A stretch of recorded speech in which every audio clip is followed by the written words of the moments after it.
अस्सलामुअलैकुम स्टूडेंट। उम्मीद करता हूँ आप सब के सब बिल्कुल ठीक हैं। Inter test preparation video series की एक और वीडियो के साथ आपके सामने हाजिर हूँ। इससे पहले मैं 22 वीडियोस बना चुका हूँ, जिसमें मैंने sets and Venn diagram, complex number, matrices and determinate, sequence, series, summation, permutation, combination, probabilities and binomial के एमसीक्यूज और थ्योरीज एक्सप्लेन की है। लास्ट वीडियो में मैंने बाइनोमियल की आपके पास थ्योरी एक्सप्लेन की थी। आज मैं बाइनोमियल के एमसीक्यूज आपके साथ सॉल्व करूंगा। दोस्तों, मेरी वीडियोस अगर आपको अच्छी लग रही है तो काइंडली मेरे चैनल को लाइक कीजिए, सब्सक्राइब कीजिए और दोस्तों के साथ शेयर भी कीजिए। चलिए स्टार्ट करते हैं इसके एमसीक्यूज सॉल्व करना।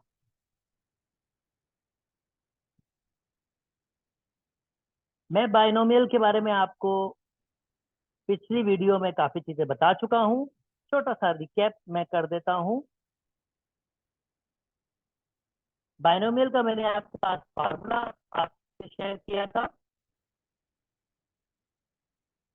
बाइनोमियल का आपका फार्मूला आपके पास है, अगर a plus B power n होता है तो वो बराबर होता है n0 a power n b0, या बेशक लिखने लगे आपकी मर्जी है, plus n1 a n minus one b1 plus n2 a n minus two b2, और इस तरह चलता जाता है आपके पास n a n minus n और बी एन आपके पास आ जाता है। या मैं इसको शॉर्ट फॉर्म में भी लिख सकता हूँ, क्योंकि ये सम है। मैं अपनी सीक्वेंस एंड सीरीज वाले चैप्टर में समीशन आपको एक्सप्लेन कर चुका हूँ।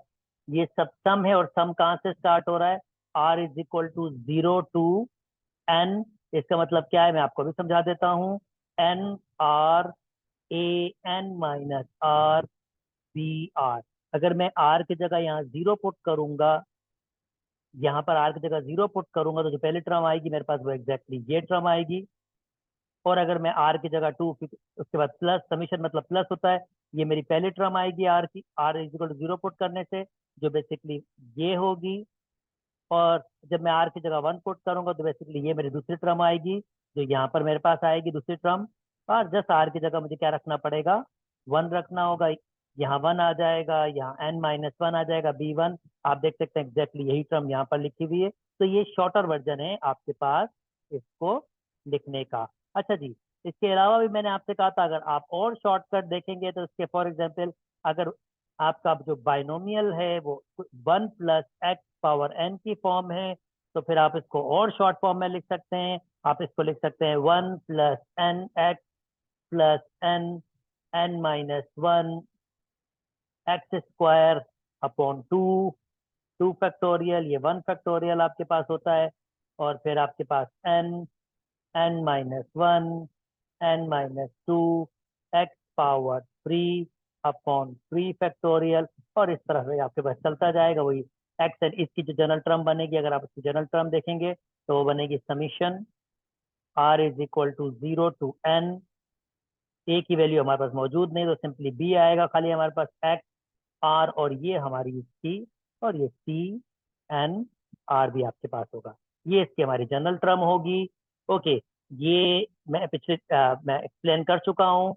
और अगर आपके पास a plus B power n, मुझे इसकी कोई टर्म फाइंड करनी होगी जब n की वैल्यू आपके पास होल नंबर्स होंगे, यानी n कहाँ से बिलोंग कर रहा होगा? Whole number. दैट मीन्स 0 हो सकता है, 1 हो सकता है, 2 हो सकता है। तो उसकी टर्म का फार्मूला मैंने आपको बताया था, किसी भी टर्म को हम निकाल सकते हैं। r+1 बराबर होता है हमारे पास n r a n minus r b r। और अगर मैंने आपको ये भी बताया था कि r+1 a plus B power n आपके पास टर्म्स हैं, तो अगर इसमें पावर n है तो टोटल टर्म्स आपके पास कितनी होगी? n+1 टर्म्स होंगी, यानी एक एग्जैक्टली ज्यादा टर्म होगी। और मैंने पिछली वीडियो में आपको ये भी एक्सप्लेन किया है, आपके पास अगर ये नेगेटिव होगा, यानी n ये जो पावर है आपके पास नेगेटिव होगा, तो फिर इनफाइनाइट मैनी टर्म्स होंगी। नेगेटिव फ्रैक्शन, अगर फ्रैक्शन भी होगा और नेगेटिव भी होगा, तो ये इनफाइनाइट मैनी टर्म्स होंगी। तो उसमें हम नहीं बता सकते हमारे पास कितनी टर्म्स होगी।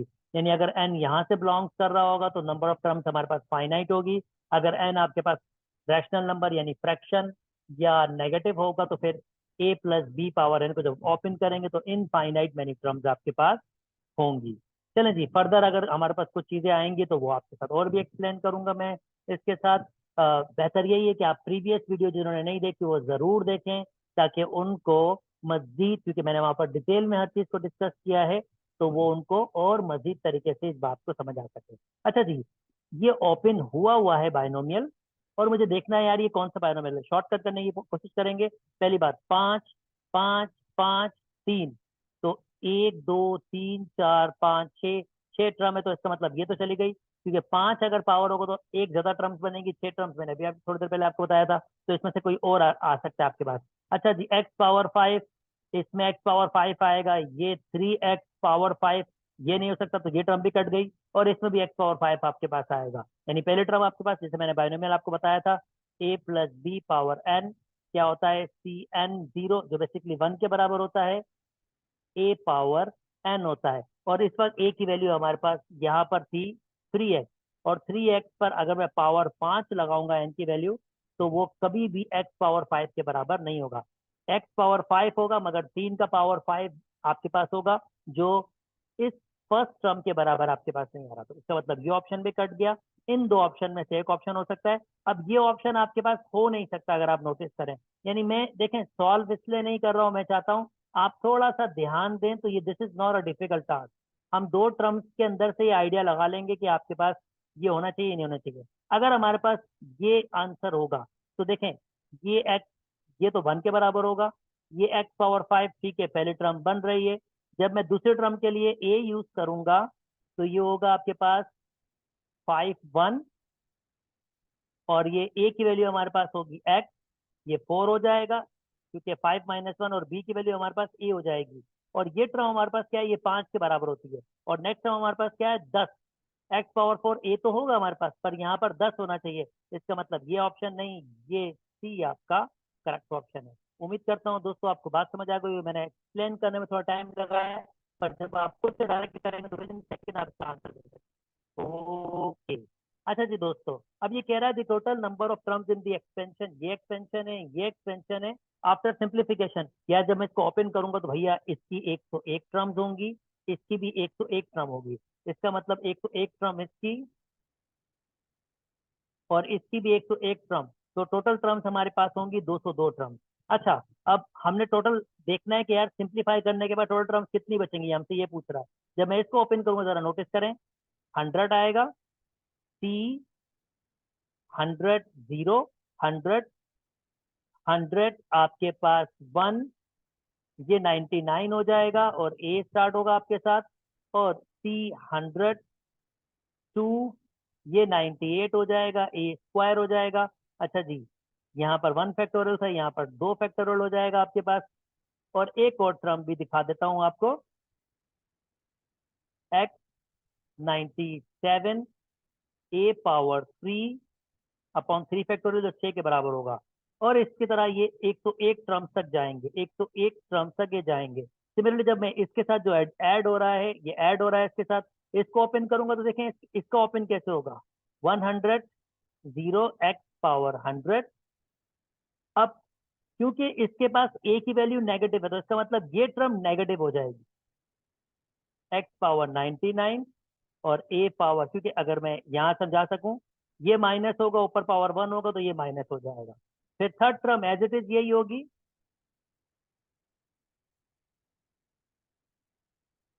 माइनस होगा, पर स्क्वायर, स्क्वायर की वजह से माइनस क्या हो जाएगा, खत्म हो जाएगा। और फोर्थ टर्म आपके पास जो इसकी होगी,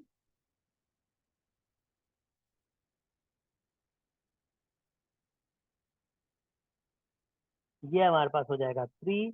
अच्छा जी, ये 2 फैक्टोरियल होगा, ये 3 फैक्टोरियल होगा, और ये नेगेटिव हो जाएगी। इसका मतलब जो टर्म्स कटेंगी, वो सेकंड टर्म से सेकंड टर्म कटेगी, फोर्थ टर्म से फोर्थ टर्म, इसी तरीके से जितनी भी इवन टर्म्स होंगी वो खत्म हो जाएंगी। यानी 101 और 101, 202 में से एग्जैक्टली आधी टर्म्स तो आपके पास खत्म हो जाएंगी। यानी जितनी भी इवन टर्म्स हैं वो सारी की सारी इसमें इवन, ये इस हिसाब से कह रहा हूँ, 2 4 6, वो सारी खत्म हो जाएंगी। तो 101 टर्म्स खत्म हो जाएंगी, और 101 टर्म्स रह जाएंगी, जिसमें आधी एग्जैक्टली लाइक टर्म्स होंगी, लाइक टर्म्स जिनको मैं फर्दर ऐड कर सकता हूँ, फर्दर ऐड कर सकता हूँ। यानी आपके पास आधी एग्जैक्टली लाइक टर्म्स होंगी। अगर मैं एक, तो एक टर्म्स में जो वो जो आधी आपके पास लाइक टर्म्स, यानी एक और टर्म आपके पास ज्यादा आपके पास होगी। दूसरे अल्फाज में 50 टर्म्स आपके पास होंगी, वो लाइक टर्म्स ऐड हो रही होंगी, और एक एक्स्ट्रा टर्म आपके पास आ रही होगी जो और टर्म ही होगी, और किसी नंबर पर और किसी जगह पर होगी। यानी 51 टर्म्स आपके पास टोटल इसके अंदर होंगी, 51 टर्म्स। यानी 50 टर्म्स जो 101 में से 50 टर्म्स, और 50 टर्म्स जो होंगी यानी 100 टर्म्स में जो होगी वो लाइक टर्म्स होंगी, और एक ऐसी टर्म आपके पास होगी जो लाइक टर्म नहीं होगी, डिफरेंट होगी, पर वो फिर भी टर्म तो काउंट करेगी आपके पास। तो फिर हम क्या करेंगे, उसको हम एक एक्स्ट्रा ऐड करेंगे, यानी 51 टर्म्स आपके पास होगी। उम्मीद करता हूँ मैंने अपनी बात आपको समझा पाया हूँ। चलिए जी, नेक्स्ट आगे मूव कर जाते हैं। दिस वन, पहले मैं इसको ऊपर ले जाता हूँ, तो ये पावर हो जाएगा आपके पास नेगेटिव। और उसके बाद इसने हमसे क्या कहा है कि ये भाई साहब किस एक्स की वैल्यू के लिए सेटिस्फाई करता है। मैंने आपको ऑलरेडी थ्योरी में एक्सप्लेन किया था। अगर आपके पास ये फॉर्म हो 1 + x⁴n, एन कोई नेगेटिव पावर हो या फ्रैक्शन पावर हो, तो हम देखते हैं कि किन एक्स की वैल्यूज के लिए वॉलिड होता है, तो वो इन एक्स की वैल्यूज के लिए वॉलिड होता है। और इसका मतलब क्या होता है, इसका मतलब होता है -1 से 1 तक की वैल्यू के लिए वॉलिड होता है। तो मैं यही थ्योरी एक्सप्लेन करूंगा। मैं 5 को 1 बनाने के लिए क्या करूंगा, 5 कॉमन ले लूंगा। तो देखें जी, मैंने 5 कॉमन ले लिया। पावर कितना है, -1/2। अब 5 पे पावर जाएगा -1/2, और इस पर 1 -4/5 एक्स -1/2। तो ये मैंने कुछ इसकी शक्ल बना ली, इस फॉर्म में बना ली। 1, इसमें मेरे पास जो एक्स है वो -4/5 है, तो absolute value -4/5 x less than 1, वही मैंने फार्मूला यूज किया है। एब्सोल्यूट वैल्यू अगर नंबर आपके पास हो तो नंबर पॉजिटिव होके बाहर आ जाता है, एब्सोल्यूट वैल्यू एक्स वैसे ही रहेगी। और ये आपके पास 5/4 से अगर मैं दोनों साइड से मल्टीप्लाई कर दूं, पॉजिटिव है, तो वो हो जाएगा x⁵ लेस देन, ये हो जाएगा 5/4। और जैसे मैंने आपको 1 को लिखना सिखाया था, तो इसका मतलब 5/4 less than x and less than 5/4। और इसमें जनाब, या ये भी देख सकते हैं, जैसे ये ऑलरेडी यहाँ तक बनाया था 5/4, सी इसका करेक्ट ऑप्शन होगा। उम्मीद करता हूँ दोस्तों मेरी बात समझ आ गई होगी। जल्दी से आगे मूव कर जाते हैं। ओके, ये वाला आप खुद से ट्राई कीजिएगा, इसको ओपन कीजिएगा और ऐड अप करेगा। इतना कोई मुश्किल है नहीं। जैसे इसकी 6 टर्म्स बनेंगी, इसकी भी 6 टर्म्स बनेंगी, लाइक टर्म्स होंगी, कैंसिल आउट हो जाएंगी, और कोई एक एडिशन आपके पास इसमें आ जाएगी। तो this is not a difficult task. Even आप इसका शॉर्टकट भी इसमें यूज कर सकते हैं। अगर आप नोटिस करें, जैसे मैंने आपको एक आइडिया दिया, इसकी 6 टर्म्स बनेंगी, तो कौन कौन सी टर्म्स कट जाएंगी, अगर आप वो नोटिस कर लेंगे तो आपको बहुत आसानी हो जाएगी इसको ऐड करने में। तो this is not a difficult task, please try it by yourself. Okay जी, नेक्स्ट नेक्स्ट क्वेश्चन हमारे पास, general term coefficient of any power of x, independent term, middle term. इसके बारे में थ्योरी में मैंने तफसील से एक्सप्लेन किया है, बाकायदा क्वेश्चन सॉल्व किए हैं। दोस्तों प्लीज उस पिछली वीडियो को जरूर देख लीजिएगा, उससे आपको बहुत सारी चीजों की अंडरस्टैंडिंग वैसे ही हो जाएगी। Okay, 6 terms in the expansion of this one, 6 term. अब टर्म का फार्मूला हमारे पास होता है TR+1 बराबर होता है NR A N-R BR।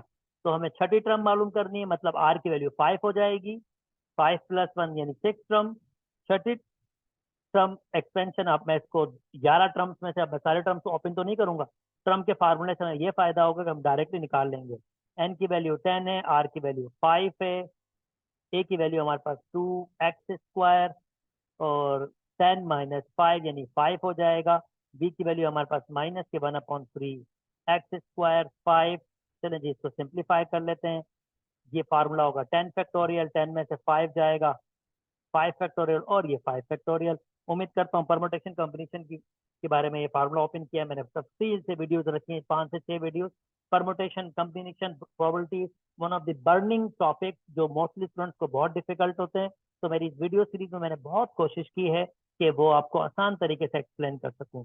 Okay जी, नेक्स्ट मूव कर जाते हैं, 2x² पावर आपका है 5, तो इसको फर्दर मूव कर जाते हैं, इसको सिंप्लीफाई करते हैं, 2 पावर 5, ये हो जाएगा 32, ये हो जाएगा 10, और नेगेटिव पावर ऑड यानी माइनस रहेगा, 1 पे तो कुछ होगा नहीं दोस्तों। और 5 पावर 3, एग्जैक्टली 5 पावर 3 अगर आप इसको देखेंगे तो 5 power 3 by 5 power, sorry 5 power 5 होगा, तो 5 पावर 3 27 होता है, 5 पावर 4 81 होता है, और 5 पावर 5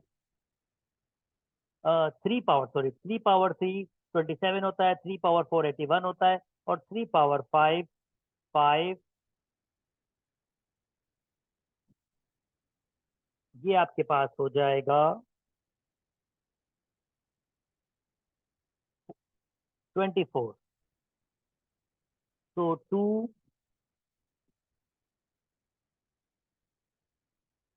ओके 3 1 सॉरी ये 3 1 3 होगा। ओके, इसका मतलब ये आपके पास सिंपल सा क्या होगा, 243। ओके, ये हो जाएगा 243, और x पावर 2 और 5 यानी ये हो जाएंगे 10। तो जनाब ये तो x इस टर्म में है ही इंडिपेंडेंट ऑफ x आपके पास। अगर इसको फर्दर सिंप्लीफाई करूंगा, जो मुझे करना चाहिए, 10 multiply by 9 multiply by 8 multiply by 7 multiply by 5 factorial, 5 factorial बराबर होता है 120 के, 5 फैक्टोरियल 5 फैक्टोरियल कैंसिल हो गया। अब यहाँ बचेगा हमारे पास माइनस के 32/2 43, और मुझे इसको सिंप्लीफाई करना पड़ेगा। दैट मीन्स 120, अगर मैं 10 के टेबल से काटूंगा तो ये 0 कैंसिल हो जाएगा, 12 बच जाएगा। ओके, अगर मैं इसको इससे काट दूं तो ये 2 बचेगा, और ये 6 बच जाएगा, सॉरी ये एक दफा जाएगा और ये 2 दफा चला जाएगा, और मैं अगर इसको इससे काट दूं तो ये 4 दफा चला जाएगा। इसका मतलब जो ऊपर बच रहा है हमारे पास 9, हमारे पास बच रहा है 9 मल्टीप्लाई बाय 4 मल्टीप्लाई बाय 7, और माइनस के 32 32/2 43। अब मैं इसको सिंप्लीफाई कर लेता हूँ,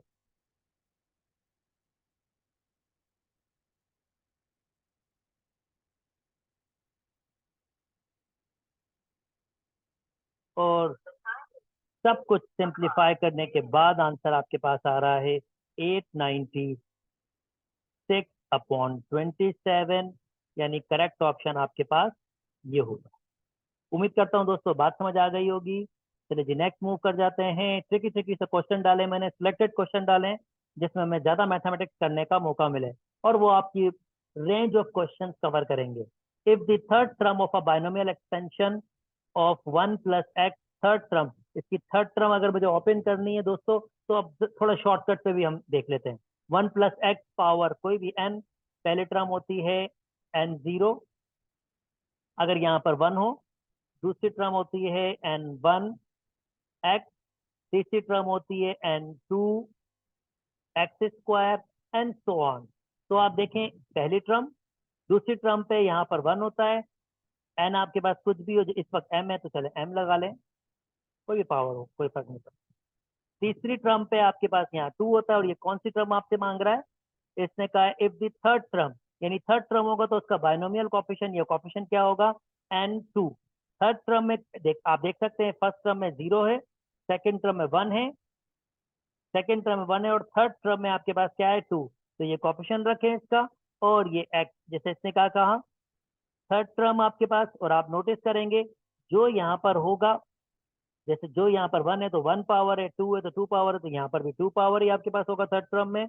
और ये किसके बराबर दे रहा है, ये बराबर दे रहा है -1/8 x², x² कैंसिल हो गया। अब इसको सिंप्लीफाई कर लें, ये हो जाएगा n factorial, 2 factorial is equal to -1/8। Okay, अगर मैं इसको ओपन करूंगा तो n-1 n-2 फैक्टोरियल, जितना नीचे होगा उतना ओपन कर लें ताकि आप उसको कैंसिल कर सकें। ये कैंसिल हो गया, इज इक्वल टू -1/8, 2 के बराबर होता है तो ये 1/4 हो गया आपके पास। तो रिमेनिंग क्या बच रहा है हमारे पास, n n-1 is equal to -1/4। और अगर आप यहाँ से ट्राई करके आप वैल्यूज इसको सिंप्लीफाई करेंगे, क्वाड्रेटिक इक्वेशन आपको सॉल्व करनी पड़ेगी। अब यहाँ से वैल्यूज पुट करके चेक कर लें कि -1/4 की तरह है, यकीन 2 तो नहीं हो सकता, 3 भी नहीं हो सकता, 4 भी नहीं हो सकता, क्योंकि 1/4 है। सिर्फ फ्रैक्शन पावर ही आपके पास हो सकता है जो इसका आंसर आपके पास बना सकता है, यानी कि 1/2, 1/2 -1, तो ये हो जाएगा 1/2। और अगेन ये भी हो जाएगा -1/2, जो -1/4 होगा। तो आपका जो करेक्ट ऑप्शन होगा वो बी होगा। अब पूरा पूरा सॉल्व करने से बेहतर है आप दिमाग यूज करें और उसको जल्दी जल्दी सॉल्व करने की कोशिश करें।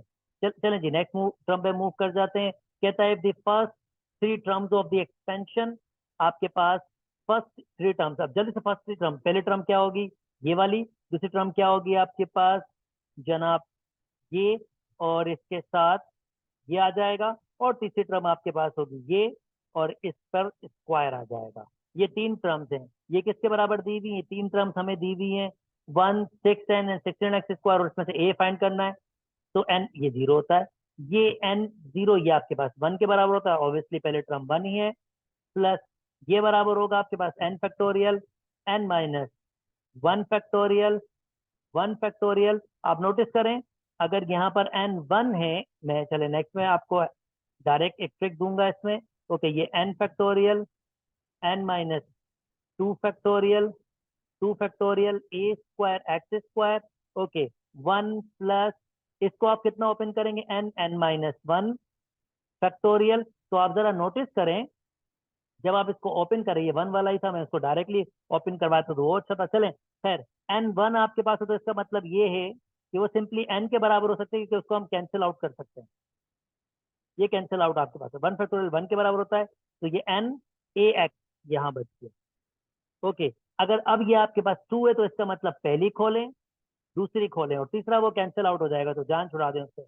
ओके, ये 2 फैक्टोरियल 2 के बराबर होता है, और ये a²x²। ओके, पहली टर्म दी हुई थी इसने, और दूसरी टर्म क्या दी हुई है इसने, 6x, और तीसरी टर्म आपके पास क्या दी हुई है, 16x²। इसका मतलब 6x आपके पास किसके बराबर है, अगर मैं नोटिस करूं, n a x के, बाकी सब कैंसिल हो गया है, x से x कैंसिल हो गया, 6 आपके पास बराबर है एन ए के। और आपसे इसने किसकी वैल्यू मांगी है, ताकि हम इसको देख सकें, ए की वैल्यू मांगी है। अगर ए की वैल्यू मांगी तो एन निकाल लें, क्योंकि एन इन टर्म ऑफ ए आ जाएगा आपके पास, ताकि आप सेकंड वाले में पुट कर सकें।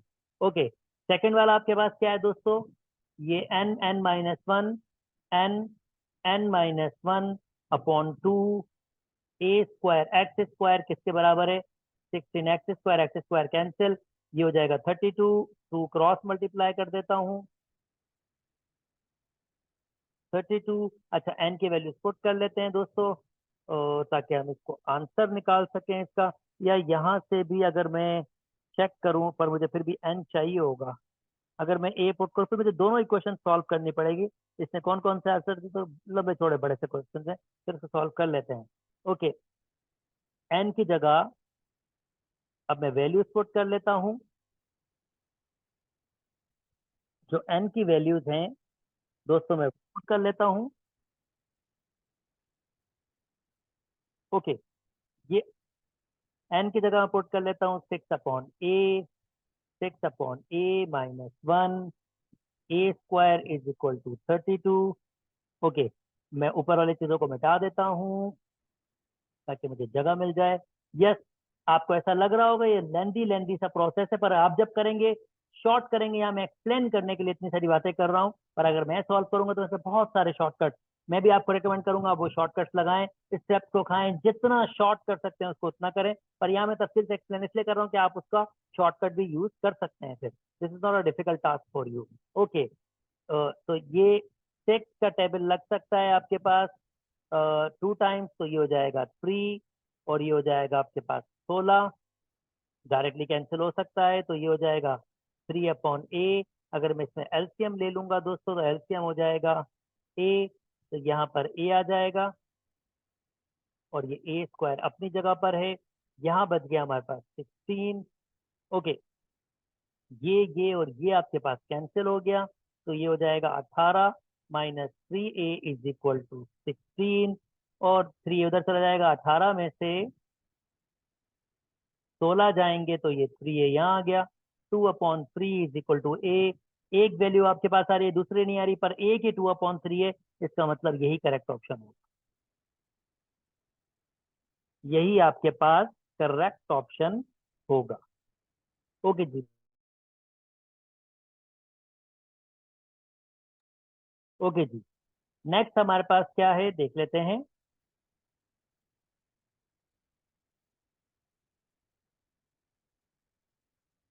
The coefficient of x in the expression, बहुत केयरफुली देखिएगा क्वेश्चन। कोफिशिएंट ऑफ एक्स, ऐसे बहुत सारे क्वेश्चन आपके पास आएंगे।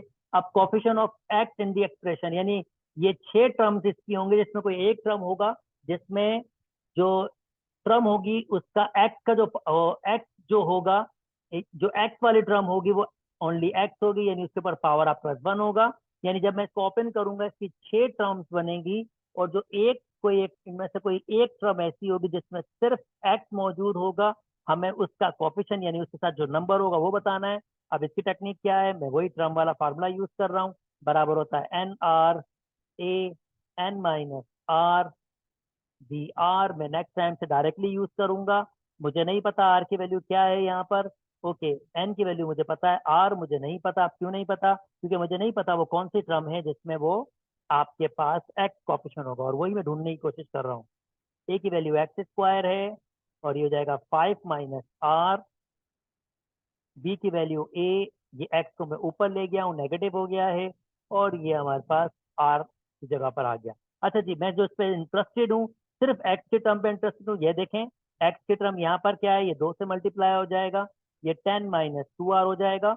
और एक एक्स की टर्म यहाँ पर आएगी, जो x-1 r से मल्टीप्लाई होगा, -r होगा, और लाइक टर्म्स ऐड हो जाएंगी, तो ये -r इसके साथ कलेक्ट हो जाएगा। यानी ये जब मैं ऊपर सिंप्लीफाई करूंगा इस पूरे को, तो इसमें जो एक्स की टर्म बनेगी वो ये बनेगी। एक बार फिर बता दूं, x⁻², ये 10 - 2r, और यहां से जब x की टर्म में कंबाइन करूंगा इसके साथ r के साथ, तो ये -r हो जाएगा। लाइक टर्म्स जो मल्टीप्लीकेशन में बेसिस सेम पावर 8, तो ये मैंने इसको ऐड अप कर दिया है।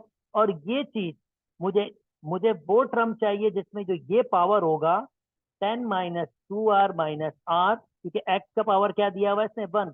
वो एग्जैक्टली किसके बराबर होना चाहिए, 1 के। तो ये हो जाएगा 10 - 3r is equal to 1, 9 is equal to 3r, और r इज इक्वल टू 3। इसका मतलब दोस्तों r की वैल्यू मिल गई, वो चौथी टर्म होगी।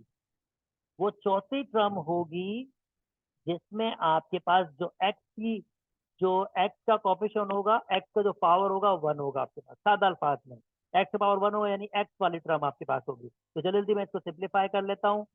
5, और ये हो जाएगा 3, और डेफिनेटली ये एक्स वाली टर्म तो आपके पास कंबाइन हो ही जानी है। तो ये आपके पास क्या है, बी है। तो क्या था, यस ए था, ये ए है आपके पास। तो एक्स, यानी ये एक्स वाली टर्म दिस वन, और ये भी जो कंबाइन वाला, इन सब की जगह मैं सिंपली एक्स लिख रहा हूँ। और यहाँ पर ए आ रहा है, ए पर पावर कितना आएगा, आर मैंने 3 निकाला है, तो ए पर पावर आ जाएगा आपके पास 3। इसको सिंप्लीफाई कर लेते हैं जल्दी से, जैसे मैंने आपसे कहा था। 5 3 2, तो फिर 5 4, इसको 3 तक ओपन करके, क्योंकि 5 में से 3 जाएंगे तो नीचे 2 फैक्टोरियल आना है आपके पास। और फिर ये इसका फैक्टोरियल आता है 3 फैक्टोरियल, वो मैंने लिख दिया। ये मैंने 2 एक क्या किया, ये मैंने जहां जो नीचे ये 2 फैक्टोरियल आना था उससे मैंने डायरेक्टली कैंसिल कर दिया है। अब आप इसको डायरेक्टली कर लें ज्यादा अच्छा होगा। ये किसके 3 फैक्टोरियल किसके बराबर होता है, 6 के बराबर होता है। ओके, ये आपके पास एक्स ए पावर 3। अच्छा, 3 फैक्टोरियल 6 के, 3 तो इससे चला जाएगा, यहाँ बच जाएगा 2, क्योंकि 6 ये 3 2 लिखा जा सकता है। ये 1 टाइम, तो यहाँ हो जाएगा आपके पास 2, तो ये हो जाएगा 10, 10 a⁻3 x, और मुझे सिर्फ कोफिशिएंट चाहिए इसका, तो 10 a⁻3, यानी बी इसका correct option. Again long terms पर बहुत सारे क्वेश्चन इसके जरिए आप सॉल्व कर पाएंगे।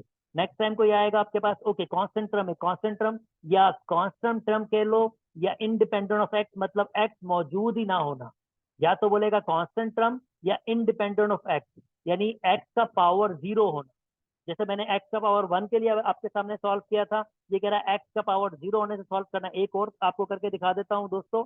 ये तो इंडिपेंडेंट ऑफ एक्स भी कहते हैं इसको, या एक्स का पावर 0, या कांस्टेंट टर्म, जो भी नाम दें। एक और करके दिखाता हूँ। ओके, r + 1, अब मैं डायरेक्टली वैल्यूज पुट कर रहा हूँ 6 आर ए की वैल्यू हमारे पास है एक्स, 6 माइनस आर, और बी की वैल्यू -1, और वही एक्स को मैं ऊपर ले गया हूँ, नेगेटिव हो गया है आपके पास, और उसके ऊपर आर आ जाएगा आपके पास। ओके, अगर मैं इसको सिंप्लीफाई करूंगा, 6 आर एक्स, 6 - r -1 को अलग दे देता हूँ, और x - r को अलग। इसको कंबाइन कर लेंगे, जैसे हम कंबाइन करते हैं, x6 - r, और ये पावर हमारा किसके बराबर होना चाहिए? 0, क्योंकि उसने कहा था कांस्टेंट टर्म या इंडिपेंडेंट ऑफ x। तो इसका मतलब x - 2r हमारे पास होना चाहिए 0 के बराबर, और r की वैल्यू आपके पास क्या हो जाएगी? यहाँ से 3। और दोस्तों वही जैसे मैंने आपको थोड़ी देर पहले एक्सप्लेन किया था, वैल्यूज पुट करके चेक कर लीजिएगा कि कौन सा आपके पास इसमें ऑप्शन होना है। मैं उम्मीद करता हूँ यहाँ से आप आगे खुद से कर सकेंगे। This is not a difficult task. Okay, वही the coefficient of 32, coefficient of, अभी हमने कोफिशिएंट ऑफ क्या निकाला था यहाँ पर? x, यानी 1 पावर। अब 32 से सॉल्व करेंगे और आंसर निकालेंगे। This is not a difficult task. चलें जी, 7वें पे आ जाते हैं। आप छठे को खुद से ट्राई कीजिएगा। 7वां, if the coefficient if the coefficient of x power 7 or x power 8 in this one are equal। अच्छा, x power 7 और x power 8, तो मैंने आपको थोड़ा बहुत आइडिया ऑलरेडी दे दिया था कि हम ट्रम्स को कैसे देख रहे होते हैं। ट्रम्स के लिए हमारे पास कंडीशन है। मैं आपको जरा शॉर्टकट दिखाता हूँ कि ऐसी कौन सी ट्रम होगी जिसमें, अब अब मुझे नहीं पता एन की कितनी वैल्यूज है आपके पास, n+1 टर्म्स है, पर कोई ऐसी टर्म होगी जिसपे एक्स पावर 7 होगा, इसको ओपन करेंगे, और कोई ऐसी टर्म होगी जिसपे एक्स पावर 8 होगा, तो उसके साथ जो नंबर होगा, यानी कोफिशिएंट मतलब जो उसके साथ नंबर होगा, वो एग्जैक्टली बराबर होगा। तो वो टर्म के फार्मूले से देख सकते हैं एक शॉर्टकट तरीके से। देखिए जरा मैं किस तरह से इसको लेके आता हूँ। फॉर एग्जाम्पल, यहाँ पर एन की वैल्यू एन है, आर तो मेरे पास आई डोंट नो आर क्या है, ए की वैल्यू मुझे पता है 2 है, वो होगा n - r, और बी की वैल्यू आपके पास है x/3r। तो आप नोटिस करें, अगर आपको सातवीं टर्म चाहिए तो इसका तो आपके पास x से कोई ताल्लुक नहीं है, सिर्फ x इसी के पास है। तो इसका मतलब अगर r की वैल्यू 7 हुई, तो आप देख सकते हैं r की वैल्यू 7 हुई, तो ये फिर आपके पास क्या होगा? ये ऐसी टर्म होगी जिसमें x पावर 7 होगा। तो r की वैल्यू 7 मतलब x8, x8 पे जो होगी वो टर्म होगी, x की वैल्यू x पावर 7 उसमें मौजूद होगा। सिमिलरली आप 8 के लिए भी कर सकते हैं यही चीज। जब r की वैल्यू आपके पास 8 होगी यहाँ पर, तो आपके पास x पर पावर 8 आ जाएगा। तो इसका मतलब 8+1, यानी इसमें वैल्यूज पुट कर रहा हूँ, तो यानी 9 टर्म, 9 टर्म जो होगी वो आपके पास उसमें x पावर 8 होगा। और वो क्या कह रहा है? दोनों के कोफिशिएंट सेम होंगे, यानी 8वीं टर्म और 9वीं टर्म के कोफिशिएंट को मुझे सेम करना है। तो मैं ये टर्म वाले फार्मूले से ही कोफिशिएंट को आपको सेम करके बता रहा हूँ। अब मुझे ये पता चल गया है कि 8वीं टर्म और 9वीं टर्म हमारे पास जो है उनके कोफिशिएंट सेम है। तो 8वीं टर्म का मतलब 7+1 n, 7, 2n -7, x/3 7। अब जो इसका कॉफिशिएंट होगा, इसका जो कॉफिशिएंट है वो ये होगा, x के अलावा, क्योंकि x आपके पास कॉफिशिएंट नहीं है। ये मुझे किसका कॉफिशिएंट मिला है? जिसमें x पावर आपके पास 7 होगा। सिमिलरली मुझे x पावर 8 का कॉफिशिएंट चाहिए, तो वो नवी टर्म होगी, जैसे मैंने थोड़ी देर पहले आपको बताया है। यहाँ पर आएगा 8, 2n - 8, x/3 पावर 8। तो जो इसका कोफिशिएंट होगा दोस्तों, वो आपके पास होगा n8, 2n - 8, 1/3 8। अब ये दो कोफिशिएंट आपके पास बराबर हैं, उसके बाद मुझे n की वैल्यू फाइंड करनी है। Yes, this is a tricky question, पर क्वेश्चन है, मजेदार है, इसमें काफी चीजों को हम टैकल कर सकते हैं। तो मैं अब थोड़ी जगह बना लेता हूँ, कुछ चीजों को क्लियर कर लेता हूँ। मुझे दो टर्म्स को बराबर करना है, तो मैं वो दो टर्म्स खाली लिख लेता हूँ, बाकी को मिटा देता हूँ। तो जनाब, दो टर्म्स कौन सी? n7, 2n - 7, 1/3 7 बराबर होगा n C8 to n-8 1/3 power 8, ये दो बराबर है तो दोस्तों आप देख सकते हो ये तो डायरेक्टली कैंसिल आउट हो सकता है। ओके, अगर मैं नोटिस करूं, जैसे आप देखें तो ये भी कैंसिल हो सकते हैं, पर चलें ठीक है, ये नीचे वाला मैं मिटा देता हूं ताकि मैं आपको दिखा सकूं क्या क्या चीजें कैंसिल हो रही हैं, आसानी हो जाएगी। ओके, चलें जी। n7 टू n-7, ये कैंसिल आउट हो गया पूरा, इक्वल टू n-C8, इसको लिख सकता हूं कुछ ऐसे, n-7 -1, तो मैं वो 2 का पावर -1 अलग कर रहा हूं ताकि मैं कैंसिल कर सकूं डायरेक्टली, सिर्फ इसलिए कर रहा हूं। और ये 8 था तो इसके पास एक 1/3 बच गया। ओके, Cn7 और ये Cn8 को, या चलें बड़ी ट्रम को ऊपर रख लेते हैं, छोटी ट्रम को नीचे रख लेते हैं, वो जरा आसानी हो जाएगी हमारे पास। ओके, यहाँ पर हमारे पास क्या बचा है, जो बच गया हमारे पास n7 is equal to n8, ये 1/2 हो जाएगा आपके पास, और ये 1/3 हो जाएगा आपके पास। ओके, मैं क्या करता हूँ, ये 1/6 जो है, यानी आपको थोड़ा सा और दिखा देता हूँ, ये हमारे पास 1/6 है, या डिवाइड में आप इसको 6 लिख सकते हैं। 6 इधर ले जाता हूँ, n-C8 और n-C7 को यहाँ ले आता हूँ और सिंप्लीफाई कर लेता हूँ। Yes, this is something very difficult long question. जैसे मैंने आपको इसमें कहा था दोस्तों, ये 8 है तो इसका मतलब मुझे कम से कम 7 तक ओपन करना होगा। एक ओपन किया, दूसरा ओपन किया, तीसरा ओपन किया, चौथा ओपन किया, पांचवा ओपन किया, छठा ओपन किया, और ये सातवां ओपन किया। और ये 8 फैक्टोरियल भी आपके पास आएगा डिवाइड में। मैंने खाली इसको सिंप्लीफाई किया है, 8 फैक्टोरियल भी आएगा। और नीचे आपके पास ये 7 है तो इसका मतलब आपको 7 तक ओपन करना होगा, क्योंकि देखें ये 8 वाला नीचे होगा n-8, तो अगला जो n-8 है n-8 से कैंसिल हो जाएगा। आई होप फार्मूला आपको ये जहन में है।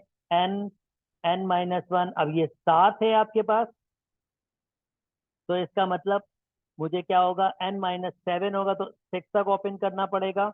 ओके, जैसे मैंने इसको 7 तक ओपन, अब मैं इसको 6 तक ओपन करूंगा, 2, 3, 4, 5, 6, और नीचे 7 है तो 7 फैक्टोरियल।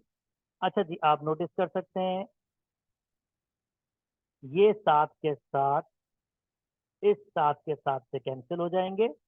और अगर आप नोटिस करें 8 7 फैक्टोरियल, तो ये भी कैंसिल हो जाएगा आपके पास, यानी ये टर्म भी आपके पास कैंसिल हो जाएगी। यहाँ बचेगा सिंपली 8, और ये 7 फैक्टोरियल से कैंसिल हो जाएगा। फर्स्ट थर्ड से कैंसिल होता है, सेकंड फोर्थ से कैंसिल होता है, तो ये 8 बच गया। तो क्या बचा, n-7/8। यस, ये थोड़ा सा ट्रिकी लॉन्ग, पर थोड़ा सा बड़ा क्वेश्चन देखने से इसका शॉर्टर वर्जन जो आपके पास आएंगे, इंशाल्लाह आपको उसमें डिफिकल्टी नहीं होगी। और ऐसे टेक्निकल क्वेश्चंस आपके पास डिस्प्ले होते रहते हैं। ओके, 6 आपके पास, तो यहाँ बचेगा हमारे पास सिंपल ऊपर x-7/8, तो ये हो जाएगा 8 6 48 plus 7 is equal to n, और n की वैल्यू 55 हो जाएगी। Okay, this is really a huge question, I agree, पर मैंने एक्सप्लेन सारी चीजें करने के लिए इतना लेंदी किया। अगर शॉर्ट करता तो शायद आपको थोड़ी डिफिकल्टी होती समझने में, पर ट्रिकी क्वेश्चन करने से आपको अपना ही आपका ही फायदा होगा। अच्छा जी, next, if in the expansion this, ये आपके पास टर्म है, the coefficient of x and x square is 3। अब ये हमें इसमें से फाइंड करनी है, किसकी वैल्यू, m की वैल्यू फाइंड करनी है। अब m की वैल्यू फाइंड करनी है, इसने जानबूझ के दो दिए कि हम डायरेक्टली कोई शॉर्टकट भी नहीं ले सकते, हमें अलजबरा करना ही पड़ेगा। तो जनाब, हमें कोफिशिएंट क्या चाहिए, x और x स्क्वायर। अच्छी बात है, ऐसा कोई क्वेश्चन आया, मैं इसको ओपन कर रहा हूँ, 1 plus M X plus M M minus one x square, आगे भी टर्म होगी पर मैंने इसको कितना ओपन किया है खाली यहाँ तक। उम्मीद करता हूँ मैंने one plus X power N का बताया था, इस तरह से ओपन, और ये इसके साथ दो फैक्टोरियल आएगा, इसके साथ एक फैक्टोरियल आएगा, आप लिखें ना कि आपकी मर्जी है। बाकी टर्म भी है, मल्टीप्लाई कर रहा हूँ, इसको भी ऐसे ही ओपन कर रहा हूँ, one minus N X plus N N minus one N minus one, okay, X square upon two factorial, two के बराबर ही होता है, टू फैक्टोरियल लिखें या टू लिखें एक ही बात है। अब मुझे वो टर्म्स खाली चाहिए जो इन दोनों को मल्टीप्लाई करूंगा, और मैंने क्यों खाली इतनी ही टर्म लिखी है, मैंने ज्यादा ओपन क्यों नहीं किया, क्योंकि मुझे सिर्फ वो टर्म्स चाहिए जिसमें एक्स और एक्स स्क्वायर इन्वॉल्व हो होंगे। जैसे कि वन से मल्टीप्लाई करूंगा इस एन एक्स को, क्योंकि वन तीनों से मल्टीप्लाई होगा, तो मुझे एन एक्स चाहिए खाली वन से मल्टीप्लाई करने पर, और वन से मल्टीप्लाई करने पर ये मुझे वन भी नहीं चाहिए, वन वन से वन नहीं चाहिए मुझे, क्योंकि मुझे किसका ऑप्शन चाहिए, एक्स का। तो वन से मल्टीप्लाई करूंगा n N minus one x square upon two, मुझे एक्स स्क्वायर का ऑप्शन भी चाहिए। तो ये क्या हो जाएगा हमारे पास, n N minus one x square upon two. Similarly m x को मैं वन से मल्टीप्लाई करूंगा क्योंकि मुझे एक्स कोएफिशिएंट चाहिए, एम एक्स को मैं एन एक्स से मल्टीप्लाई करूंगा मुझे एक्स स्क्वायर चाहिए, मगर मैं एम एक्स को इससे थर्ड वाले से नहीं क्यों करूंगा, क्योंकि एक्स एक्स स्क्वायर से मल्टीप्लाई होगा एक्स क्यूब हो जाएगा, और मुझे उसके कोएफिशिएंट की कोई गर्ज नहीं, मुझे चाहिए ही नहीं वो। तो मैं एम एक्स को वन से करूंगा, तो ये आपके पास क्या हो जाएगा, एम एक्स, एम एक्स को माइनस एन से तो माइनस एन एम एक्स। अब मैं थर्ड से नहीं करूंगा, अब मैं इसको इस वाले टर्म को खाली फर्स्ट से करूंगा, क्योंकि सेकंड और थर्ड से करूंगा तो ये तो एक्स पावर थ्री और एक्स पावर फोर हो जाएगा। तो मैं इस वाले को सिर्फ फर्स्ट से मल्टीप्लाई करूंगा, यानी M M minus one upon two X square. अब मैं इनको कंबाइन कर लूंगा, ये मेरे पास एक्स वाले टर्म्स हैं, एक्स, सॉरी एम एक्स को एन एक्स भी स्क्वायर होगा, M X N X X X X square. तो मेरे पास ये दो टर्म्स हैं, M X minus N X, और ये किसके बराबर दी हुई है, इसका कोफिशिएंट दिया हुआ है, ओके। ये कह रहा है एक्स का कोफिशिएंट थ्री, इसका मतलब ये थ्री एक्स के बराबर है, ये एक्स का कोफिशिएंट है, एक्स एक्स कैंसिल हो जाएगा, इसमें से कॉमन लेके कैंसिल कर सकते हैं। इसका मतलब एम माइनस एन किसके बराबर दिया हुआ है, थ्री के। मुझे पहली इक्वेशन मिली। अब सेकंड बहुत केयरफुली कंबाइन करूंगा, क्योंकि इसी में हमारा बेहतर सोल्यूशन हम शॉर्टकट कर सकते हैं। ओके, मुझे इसको कंबाइन करना है, इसको कंबाइन करना है, यानी मुझे इसको कंबाइन करना है और इसको कंबाइन करना है और इसको कंबाइन करना है। तो देखिए मैं किस तरह से कंबाइन कर रहा हूँ। ये हमारे पास सबसे एक्स स्क्वायर मैंने कॉमन ले लिया नंबर वन, तो ये हो जाएगा N square minus N upon two, इससे भी एक्स कॉमन तो ये माइनस के एम एक्स हो जाएगा, इससे भी एक्स स्क्वायर कॉमन तो ये हो जाएगा हमारे पास। अगर मैं इसको सिंप्लीफाई करूंगा दोस्तों, तो ये हमारे पास हो जाएगा, ओके कहाँ पर है, यस, ये हो जाएगा हमारे पास m square minus m upon two, और ये किसके बराबर दिया हुआ है, हमें ये बराबर दिया हुआ है दोस्तों, इसने कहा है एक्स स्क्वायर का क्या है, माइनस के सिक्स, यानी माइनस सिक्स एक्स स्क्वायर दूसरे अल्फाज में। दैट मीन्स अगर मैं इसको यहाँ से सॉल्व करूंगा, एक्स स्क्वायर और अंदर सिंप्लीफाई यानी एलसीएम ले लूँ, तो एलसीएम आ जाएगा हमारे पास, तो ये हो जाएगा एन स्क्वायर माइनस के एन और माइनस के टू एम एन, और इसके पास एलसीएम मौजूद है, एम स्क्वायर माइनस के एम, और ये किसके बराबर दिया हुआ है, ये इसने कहा है हमारे पास माइनस सिक्स, क्योंकि ये एक्स स्क्वायर का ऑप्शन है, तो इसको लिख सकता हूँ माइनस के six x square. X square से एक्स स्क्वायर कैंसिल हो जाएगा, दो से मल्टीप्लाई करूंगा तो ये माइनस बारह हो जाएगा। और नोटिस करें दोस्तों, M square minus two M N plus M square, तो ये तो M minus N whole square हो गया। इन दोनों से मैं माइनस कॉमन ले लेता हूँ, माइनस कॉमन ले लिया तो ये बचेगा एम प्लस एन, और ये दो से मल्टीप्लाई करूंगा तो ये हो जाएगा माइनस के बारह। अच्छा जी, अब मेरे पास कुछ वैल्यूज मौजूद हैं, कोई m माइनस एन या n माइनस m, क्या फर्क पड़ता है। मैं अगर माइनस कॉमन लूंगा, स्क्वायर वैसे भी कैंसिल हो जाएगा, तो ये m माइनस एन ही हो जाएगा। तो m माइनस एन हो या n माइनस m हो, एक ही बात है भाई, पहले m ले लो या n ले लो, एक ही बात है। तो इसकी वैल्यू कितनी दी हुई है, 3, तो 3 का स्क्वायर हो जाएगा 9, minus K m minus K m is equal to minus K 12, -12 यहाँ ले आइए तो वो प्लस का हो जाएगा, दैट मीन्स 21 बराबर हो जाएगा m प्लस n। अब ये मेरे पास थोड़ी काम की इक्वेशन बनी है 2।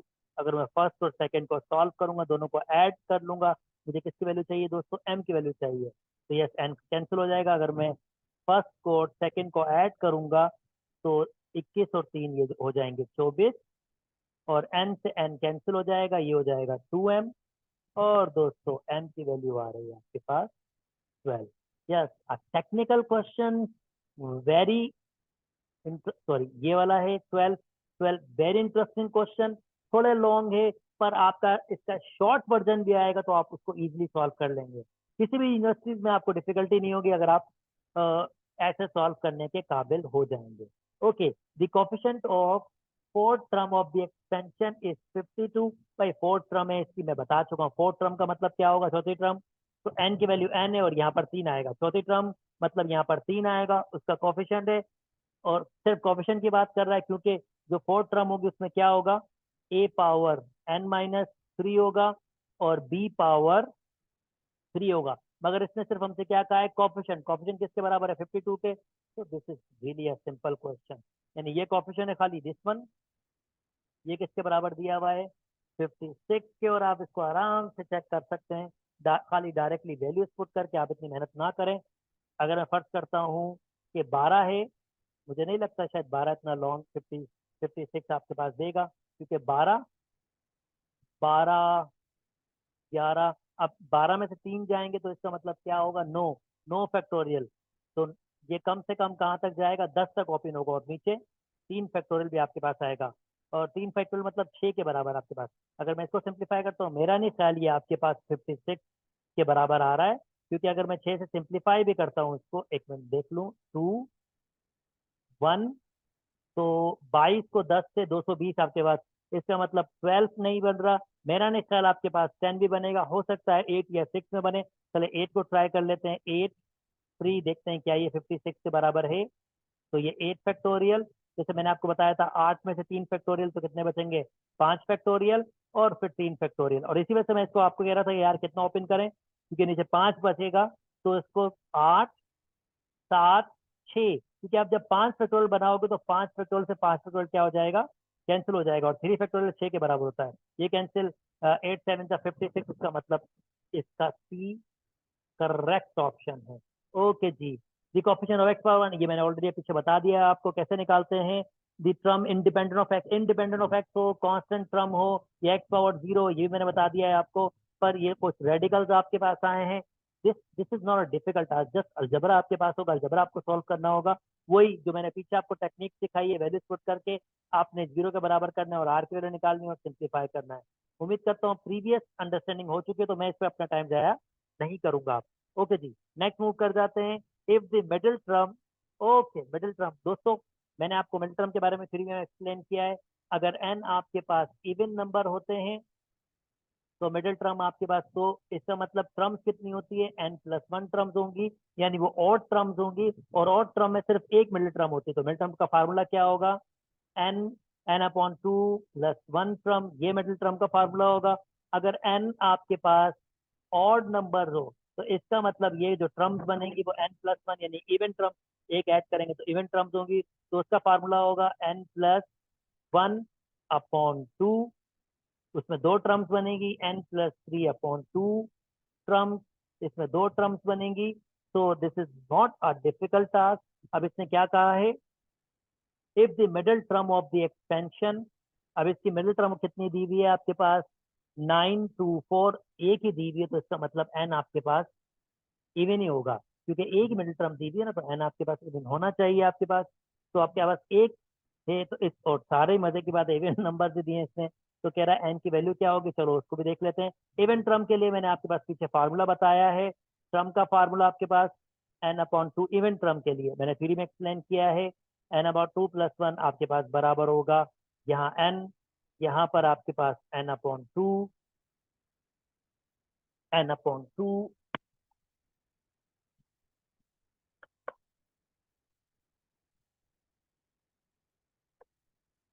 ओके, n/2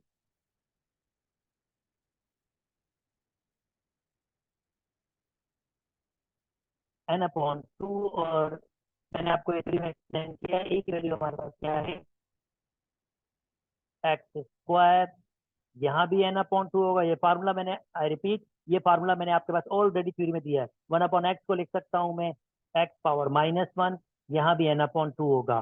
ओके, अब जो हमारे पास टर्म्स हैं ये किसके बराबर दिया हुआ है, ये हमें दिया हुआ है आपके पास,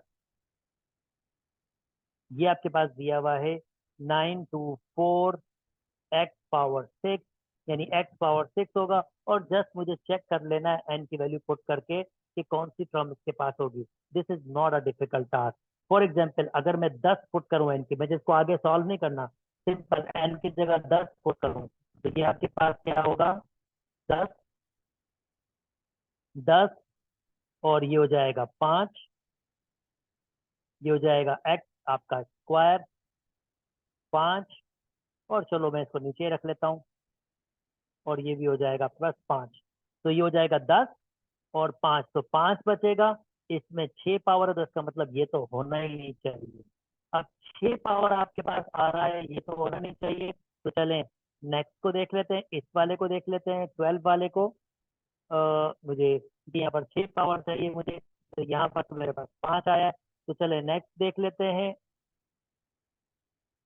आपकी बार मैं क्या पुट कर लेता हूँ, 12 पुट कर लेता हूँ। ओके, 12, अगर 12 पुट करूंगा तो n/2 मतलब 6, 2 पावर 6, और ये भी 6 हो जाएगा। तो ये 12 हो जाएगा, 12 में से 6 जाएंगे, 6 ही बचेंगे, और खाली यही होना चाहिए आपके पास। इसके अलावा मैं आगे सॉल्व भी नहीं कर रहा हूँ। इसका मतलब ये है कि हमारे पास n की वैल्यू 12 होनी चाहिए। मैंने शॉर्टकट जरिए से निकाला है, 14 से कभी भी नहीं आपका आंसर बनेगा। शॉर्टकट तरीके से करने से ये फायदा हुआ है, मैं जल्दी से आंसर आ गया है। और इंडिपेंडेंट ऑफ फ्रॉम, ये भी 10, 11 ए के फार्मूला जो मैंने आपको अभी थोड़ी देर बताया है। वैल्यूज पुट करेंगे, यहाँ n की वैल्यू गिविंग है, वैल्यूज पुट करेंगे, सिंप्लीफाई करेंगे, और इसमें वन ऑफ दी टर्म्स आपके पास आ जाएंगी। उम्मीद करता हूँ दोस्तों मेरी बात समझ आई होगी। उम्मीद करता हूँ आपके लिए वीडियो बेनिफिट देगी आपको। अगर मेरी वीडियो अच्छी लग रही है तो काइंडली मेरे चैनल को लाइक कीजिए, सब्सक्राइब कीजिए। यहीं तक रखते हैं, इंशाल्लाह इसकी नेक्स्ट वीडियो के साथ आपके सामने हाजिर होऊंगा। अपना ख्याल रखिएगा। अल्लाह हाफ़िज़।